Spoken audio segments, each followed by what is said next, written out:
सरकार बनने के 20 दिन के अंदर सरकारी नौकरी देने का कानून ले आई। यानी तेजस्वी ने सरकारी नौकरी की कानूनी गारंटी देने का वादा कर दिया भाई कि हर घर में एक सरकारी नौकरी दूंगा, कानून बना दूंगा। 20 दिन पॉसिबल है क्या? ये बताऊंगा आज। तेजस्वी यादव के इस वादे पर सवाल उठ रहे हैं। क्या बिहार के हर परिवार के एक व्यक्ति को सरकारी नौकरी देना संभव है भी? तेजस्वी यादव के वादे पर कैसे सवाल उठ रहे हैं? प्रशांत किशोर की पार्टी में हंगामा क्यों हुआ? एनडीए और इंडी गठबंधन में सीट बंटवारे पर क्या घमासान मचा है, सब दिखाता हूं। पहले झलक। सबसे पहले आपको बिहार में मचे हंगामे की तस्वीरें दिखाता हूं। आज प्रशांत किशोर की पार्टी ने पहली लिस्ट जारी की कैंडिडेट्स की। पहली लिस्ट में 51 उम्मीदवारों की घोषणा की गई, लेकिन पहली लिस्ट आते ही बगावत हो गई। जो नेता टिकट की आस में बैठे थे वो भड़क गए। उन्होंने प्रशांत किशोर पर टिकट बेचने का आरोप लगा दिया। भाई सुनिए, पीके की पार्टी में जैसे ही कैंडिडेट का नाम अनाउंस हुआ, कैसे बगावत शुरू हो गई। सब पार्टी को छोड़ के हमने जनसुराज पे यानी कि प्रशांत किशोर पे भरोसा किया।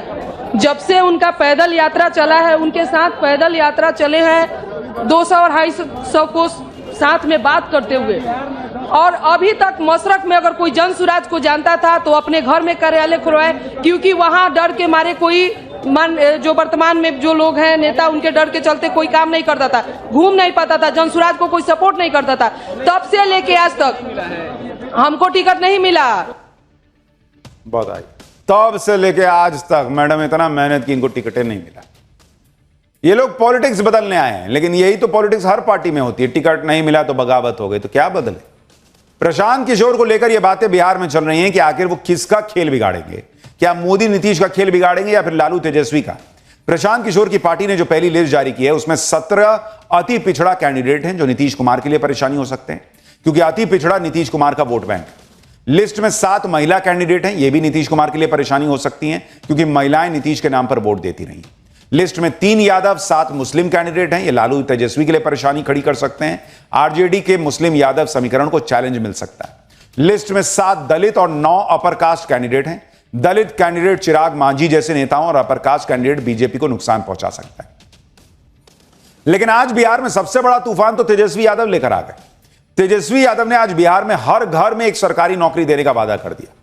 तेजस्वी के इस वादे को एनडीए के उस दाव की काट माना जा रहा है जिसमें मोदी नीतीश ने बिहार की महिलाओं को 10-10 हजार रुपए की आर्थिक मदद दी। तेजस्वी यादव जो बोल रहे हैं एक बार सुन लीजिए, फिर बताता हूं कि यह पॉसिबल है भी या नहीं। सरकार बनते ही 20 दिनों के अंदर अधिनियम बनाएंगे और 20 महीनों के अंदर जिस परिवार में भी सरकारी नौकरी नहीं है, तेजस्वी उस हर परिवार को एक सरकारी नौकरी दिलाने का काम करेगा। साइंटिफिक रूप से हम लोगों ने अध्ययन किया है। हम लोगों के पास वैसे सारे परिवारों का डेटा जो है, जो हम लोगों ने सर्वे कराया था, उसके आधार पे हम लोगों के पास है, बिहार सरकार के पास है, किस परिवार के पास नौकरी है, नहीं है। और ये पूरी तरीके से हम अगर घोषणा कर रहे हैं तो ये मेरा प्रण है, और जो हो सकता है वही हम करें। लेकिन एक कसक है और संतुष्ट तेजस्वी नहीं है। अगर 17 महीने ही नहीं, अगर हमको पूरा 5 साल मिलता तो आप समझ जाओ 17 महीने में अगर 5 लाख नौकरियां तेजस्वी ने दी तो 5 साल में कितना देता। यह पहली बार नहीं है कि तेजस्वी यादव ने सरकारी नौकरी का वादा किया।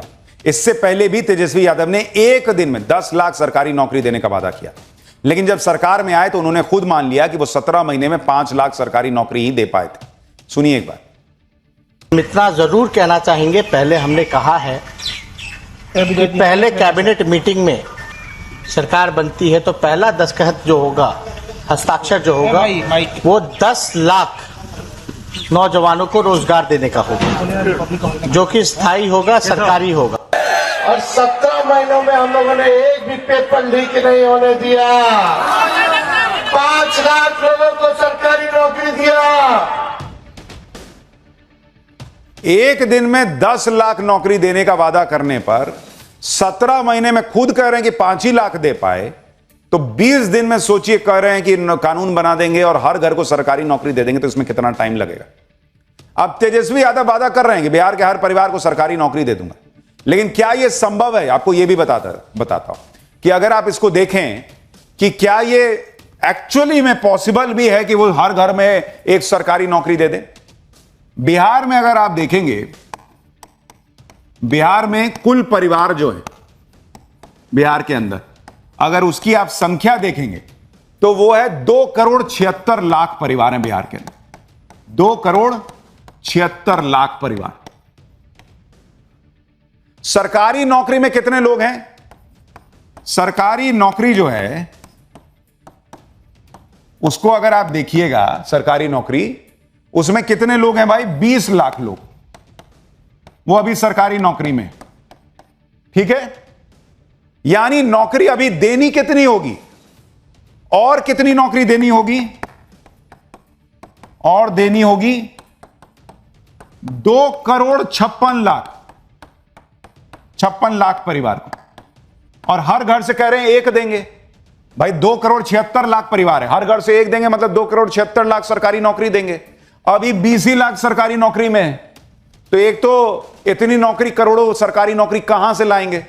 दूसरी बात कि 20 लाख माइनस भी कर दीजिए तो 2,56,00,000 अभी भी बच जाएंगे जिनको देनी होगी सरकारी नौकरी।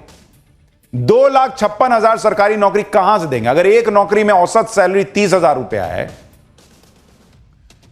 औसत सैलरी भी देखिए, चलिए कुछ भी करके मतलब पोस्ट वोस्ट बना के दे देंगे, जबरदस्ती 2 करोड़ दे देंगे। औसत सैलरी अगर 30,000 रुपया महीना पकड़िए तो साल का कितना हो गया? 12 या 36, 3,60,000 रुपया सालाना देना होगा। कुल खर्च जो आएगा इतनी नौकरी देने के लिए बिहार को, वो आएगा 9 लाख करोड़ का। 9 लाख करोड़ का खर्चा आएगा इतनी नौकरी देने के लिए। और बिहार का बजट कितना है? बिहार का जो कुल बजट है, वो बिहार का कुल बजट ही है 3 लाख करोड़ रुपया। 3 लाख करोड़। अब आप ये बताइए कि जिस राज्य का बजट ही 3 लाख करोड़ है, वहां 9 लाख करोड़ रुपए का सैलरी कैसे बांट देंगे? बाकी कुछ काम नहीं करेंगे, 3 गुना पैसा कहां से लाएंगे? और बिहार की जीडीपी ही 11 लाख करोड़ है, यानी बिहार के कुल बजट का 3 गुना और बिहार की जीडीपी का 70% केवल सरकारी नौकरी के लोगों को सैलरी देने में लगा देंगे। बोल दिए कि हम दे देंगे, सबको दे देंगे, सबको दे देंगे, सबको दे देंगे। पब्लिक नहीं पूछेगी कहां से दीजिएगा। एक तो इतनी नौकरी कहां से, 2,56,00,000 नौकरी कहां से जनरेट कीजिएगा? सरकारी नौकरी, वो भी रोजगार कहते तो समझ में आता कि भाई अपना बिजनेस कर लो, पैसा देंगे, मदद करेंगे। सरकारी नौकरी कह रहे हैं कि पैसा भी देंगे, कहां से दीजिएगा सैलरी? इंडी गठबंधन के नेता वादे तो बड़े बड़े कर देते, पूरा कर नहीं पाते। जैसे हिमाचल प्रदेश में कांग्रेस ने 2022 में वादा किया था कि 1 लाख सरकारी नौकरी देंगे, पूरा ही नहीं हो पाया। पंजाब में आम आदमी पार्टी ने लोगों के खाते में सीधे पैसे देने का वादा किया, उन पर भी आरोप लगता है कि अभी तक पूरा पैसा नहीं दिए। तो बोलने को बोल दीजिएगा और ऐसा ऐसा हवा में बोल दीजिएगा बात जो पब्लिक को हजम नहीं होगा, तो पब्लिक तो कहेगी ना बॉस कि क्या चल रहा है।